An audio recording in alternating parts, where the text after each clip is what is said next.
नमस्कार दोस्तों, क्षमा की रोचक कहानियों चैनल पर आपका स्वागत है। आज हम आपके लिए एक ऐसी कहानी लेकर आए हैं जो भाईचारे और निस्वार्थ प्रेम का प्रतीक है। यह कहानी हमें सिखाती है कि सच्चा प्रेम केवल देने में है, बिना किसी अपेक्षा के। आइए सुनते हैं दो भाइयों की यह प्रेरणादायक कहानी। एक बार दो भाई थे जो अपने खेत में साथ रहते और काम करते थे।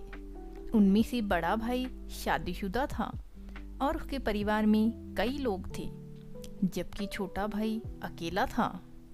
हर दिन के अंत में दोनों भाई अपने खेत की पैदावार और मुनाफा बराबर बांट लेते थे। फिर एक दिन छोटे भाई ने सोचा, यह उचित नहीं है कि हम पैदावार और मुनाफा बराबर बांटें। मैं अकेला हूँ और मेरी ज़रूरतें बहुत ही साधारण हैं, इसलिए हर रात वह अपने अनाज की एक बोरी अपने भंडार से लेता और अपने घर और बड़े भाई के घर के बीच के खेत को पार करके बड़े भाई के भंडार में चुपके से डाल देता।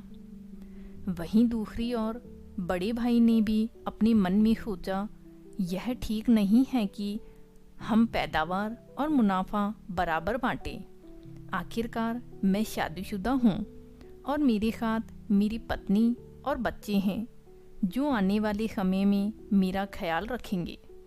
मेरे भाई का कोई नहीं है और उसके भविष्य का ध्यान रखने वाला भी कोई नहीं है।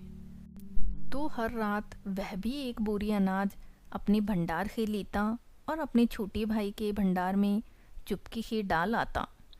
यह सिलसिला कई सालों तक चलता रहा और दोनों ही भाई इस बात से हैरान थे कि उनका अनाज का भंडार कभी कम क्यों नहीं होता।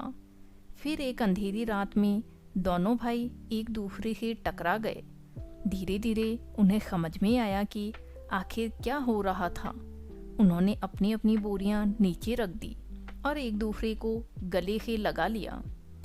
तो इस कहानी से हमें यह शिक्षा मिलती है कि निस्वार्थ प्रेम और भाईचारा ही सबसे बड़ा धन है। सच्चे रिश्तों में देना ही सबसे बड़ा सुख है, बिना किसी उम्मीद के। जब हम दूसरों के बारे में सोचते हैं तो खुद भी खुशहाल रहते हैं। तो दोस्तों, अगर यह कहानी आपको अच्छी लगी हो और आपके दिल को छू गई हो तो इसे लाइक और शेयर ज़रूर करें। ऐसी ही और प्रेरणादायक कहानियाँ सुनने के लिए हमारे चैनल को सब्सक्राइब करें। धन्यवाद दोस्तों।